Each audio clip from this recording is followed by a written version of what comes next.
Welcome back to another episode of the Cobra Daytona Build, everybody. Back in the garage, back from SEMA. Hopefully I get this video up after SEMA. If I don't, I apologize. I had a great time in SEMA. Lots of amazing cars. No coupes though, not one. Super Performance didn't bring one. Factory 5 backed out, so oh well. So in this episode, I got to make room for these 335 tires. As you can see, these things are beasts. They will fit in the car with the right back spacing, which I have. The car right now is a little low. I think the rear ride height's just a hair, 4¼ inches. If I went up 4½, maybe a little over, I could probably get them to not rub. But they just rubbed that one crossbar. And let me pull the wheels off, jack it up, and I'll show you what I'm talking about. And I'll show you how I'm going to fix it. This should solve the problems, keep the strength, and then I don't have to worry about it. I keep the car low because with the Cobra, when I had the rear up a little too high, I would get oversteer. I'd drop the rear down a little bit, 1/4 inch, and the oversteer would go away in the autocross track. I think it's got to do with the rolled centers. You're getting beyond me there. I don't understand all that crap that well. But I believe that's what it's got to do with. And just by dropping that rear, that 1/4 inch, I had the car much better balanced. So I'm going to show you what I'm going to do here. Let me get the car jacked up, wheels off. Don't need to watch that. And I'll show you what I'm going to do. Thanks again for watching. Hit subscribe. So as you can see, I got just a little bit of rubbing right in here. Most of it's right into here, as you can see, and then just a touch right up into here. So I'm basically gonna cut this back about 1/2 inch like this. Just kind of come in and down and around. And then what I'm gonna do to strengthen this, I've got a piece of 1/2 inch tubing that I'm then gonna sister up on the back side between here all the way down. That should strengthen this thing up really nice. What else I'm going to do, I've decided I'm going to cover this whole area up in carbon fiber. I got some of that carbon fiber left, and this, you can hear the pebbles coming off that, especially these sticky tires. So yeah, so we'll get some carbon fiber in there too. That should quiet that up. We'll just adhesive it up in there. Add a little bit of strength too, because I will actually adhesive to this with some of the urethane adhesive. So once it's in there, it's never coming off. But you can see what I'm going to do. As I said, we're just going to cut into here, down, and back up. Just enough to give me about 1/2 inch of clearance. This tube will get welded up both sides.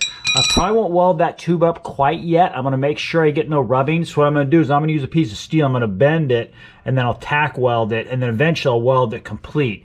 But for right now, we're just going to tack it and make sure it's totally clear, because I don't want to have any issues and have to go through and tear out what I've done.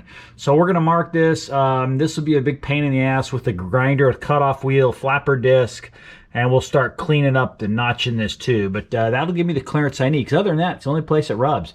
So 335s do fit on these cars. Just need a little bit of modification. This might be something Factory 5 wants to look into too, is modifying this tube. Even if which they got space behind here, at least up into here. Down here they don't. So, you know, just a thought, but we'll get working on this.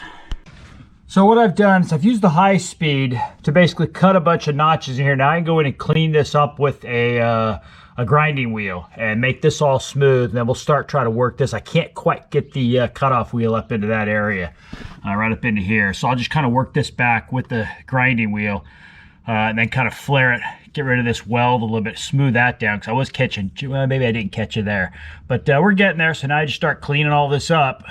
Flare, kind of angle this so it's a nice smooth radius. You know what else I could do? I could put a piece of that 1/2 inch tube welded inside of this for strength. Never even thought about that. That would give a ton of strength back. I might do that before I cut the top of this. Slide a piece of the 1/2 inch tube in there and just a couple of stitch welds. Not a bad idea. And then tack it on the outside too. So by the time I'm done, this thing will be as strong as it was before, but give you a lot more clearance. So let me get the disc on and we'll start cleaning this up.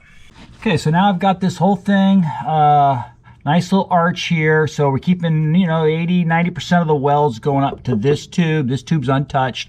We cleaned up the big splatter here because we were getting just a touch there, tire rub, and then we arched it on back in. So now what I'm going to do is I'm going to cut a piece of this 1/2 inch tube, see if I can set it up inside here, see if we can tack weld that into a couple spots, and then we'll start making a piece of metal to cover this whole opening. And I think this should work perfect. I think then we'll have total clearance of 335s. They'll drop the car back down to about 4 inches in the rear, 4¼ max. As I said, right now we're a little over 4.25, about 4 3/8. So I think this is going to be quite nice, and I should be able to fit these tires in here with no problems. Now, if you had 19s, then it's a whole nother world, because that adds, I think, just about a ½ inch of diameter. I don't know how you'd fit 335 19s on here. Yeah, that would be a stretch. I think 18, 335 30s is about max from what I'm seeing. So let me get back to work, and we'll keep giving you updates. I can show you all this, but it's just minor metal work. It's not anything difficult, complicated. So this was cut out with a high speed, a bunch of pie cuts, cut this way, and then I just ground it out. So quick and simple. I got maybe half an hour into this. Fabricating up the metal, getting it all bent right, that's going to take a little more time, as I said, but we'll make it work. I've now got a piece of metal. I'm inside the 2 pieces of the 1 inch. Kind of bend this, make it fit. So as you can see, now I can weld this up. I'm only going to hit it in a few spots for right now. Then I'll make sure that the wheels don't touch anymore. If they don't, then I'll go through and weld the whole thing up. So what I'm going to do is I'm just going to put a few little tacks in it, maybe, you know, quarter, ½ inch long, just to make sure we have no issues. Then once I know it's not going to rub, because if I do get any rubbing up in here, I'm going to have to pie cut this and weld this into it. I don't think it's going to, but it's going to be close.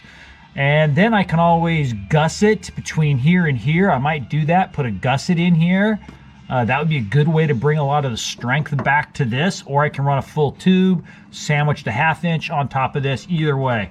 So I'm going to throw a tack or 2 onto this. I'll clean up the metal with a little flapper disc to make sure I got good clean metal on metal.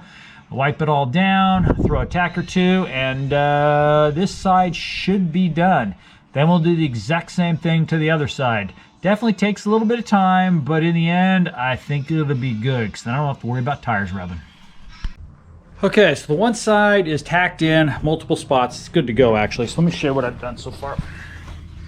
So as you can see here, this is kind of what I got. So I still, as you can see, I need to finish welding some of the spots. As I said, it's just kind of tacked in for right now. But we'll clean this up, and this will give me plenty of tire clearance. I cannot imagine I have any issues now. And then what I'll go through is either gusset, even could gusset this way if I had to. But we'll strengthen this up after I make sure the tires are not rubbing. Well, thanks for watching another episode. So what I've done now is I've taped everything up. This way, once the tire's back on, as you can see, it's got a nice little dip to it there. So once this thing is back on, then we'll go out and drive it, see if it doesn't rub anymore. Got an autocross Saturday. If it doesn't, then we're good. Then I'll pull the tape back off, finish welding it up, then figure out what I'm going to do to reinforce it. Even though it probably really doesn't need it, but I'm going to do it anyhow. So please hit subscribe, and we'll keep them coming at you. So promise. Thanks.